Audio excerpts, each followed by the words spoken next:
These are back doors, aren't they? Programmer access. How do they work? The code is hidden in tumblers. One position opens a lock.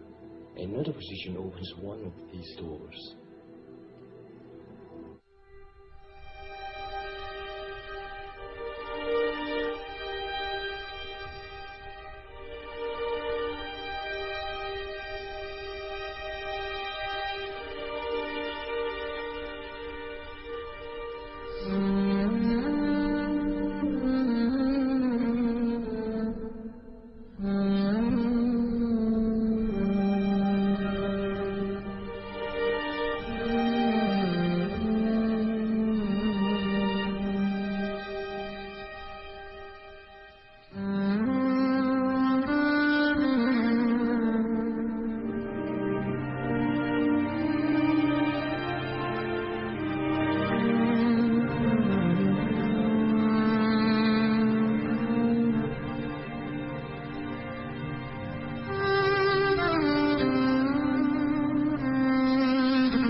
As Ralph Ellis explains, the first-degree tracing board is a representation of Solomon's Temple. Solomon's Temple being modeled after Giza, this is also a representation of the Giza plateau. The three pillars being the three greater pyramids of Giza, and the two cubes being the plugs or the doors of the pyramid, and I would further speculate a symbol of the double square of the King's Chamber floor plan. Inside every Masonic lodge you are likely to find the two pillars of Solomon's Temple and the five-pointed or blazing star. It seems highly unlikely to my mind that it is a mere coincidence that these are the same elements we see at play in the 9/11 event. My current belief system views what happened on that day as a mega ritual. When the symbolic pillars came down on 9/11, the holiest of holies was revealed. Isis was unveiled. If we think of the towers as the pillars of Hercules, then what was revealed was the new Atlantis.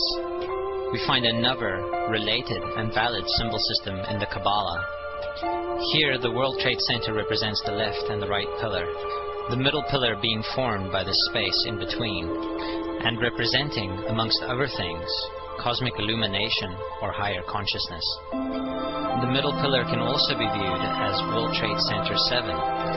We then have all three of the pillars on the first-degree tracing board, representing Solomon's Temple and in its turn, the three major pyramids of Giza, evoked during the 9/11 mega ritual, which brings us to my current preferred metaphor for higher consciousness, the Stargate.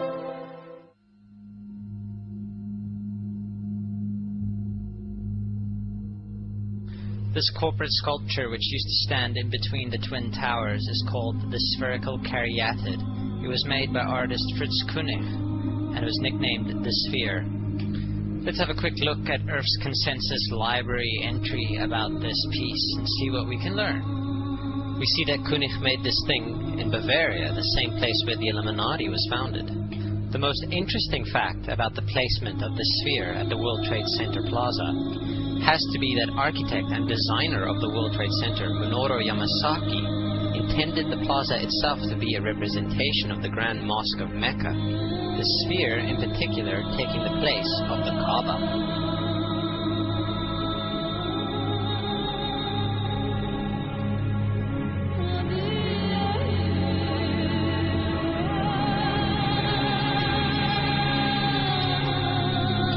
should also bear in mind in this regard that the Great Pyramid has the ratio of pi encoded mathematically in its design. The benben, the obelisk, the pyramid, the circle and the sphere are thus all intimately connected.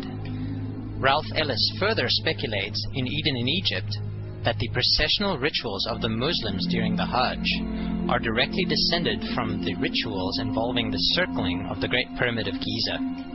This is why I believe the sphere was set to rotate every 24 hours at the World Trade Center Plaza. It was mimicking the processional rituals at the Kaaba and at the Great Pyramid of Giza.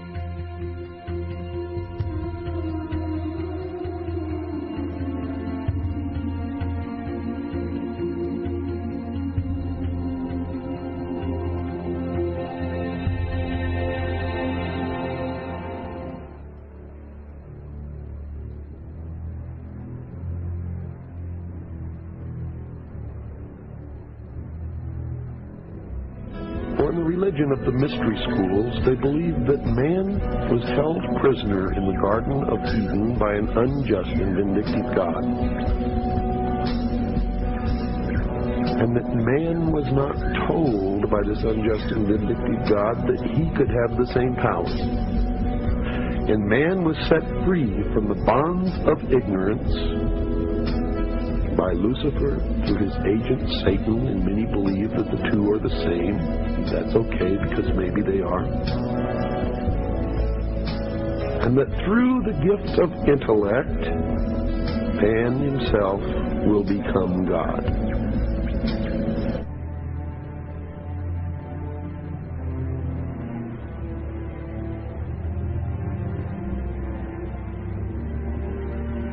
When the Titanic left, it was declared the unsinkable ship. If you do that, Allah will sink it, just to spite it. You can't do that. When they made the Challenger, now you know what Challenger means in Arabic? Mutahaddi. It's a very bad word. Who are they challenging? They're sending it off into space. Who are you challenging? Challenging who? Allah subhanahu wa ta'ala? Well, look what happened. He'll just blow you up. That's what Allah will do, till He just blow you up. And then they say, oh, it's a tragedy. The 7th grade teacher riding on raw technology. They put a 7th grade teacher into raw technology, thinking that they're قادرين عليها حتى ظن أهلها أنهم قادرون عليها. They thought the people, they'll become so deluded. Allah says in Surah Yunus, they will become so deluded that they think they're all powerful over the earth. Right? So they take off on the Challenger. Allah, you want to call it Challenger? You'll see how long the challenge lasts. So as we start to look into the numerology, what we're looking at is a tree of life. And this is something that the magicians use, and what I believe to be a map of the extra dimension. So as you're looking into this map, there are 10 spots on it, and they are called the Sephiroth. And within these Sephiroth, you have your Trinity at the top. So this is the all, the one, looking at itself and creating a reflection.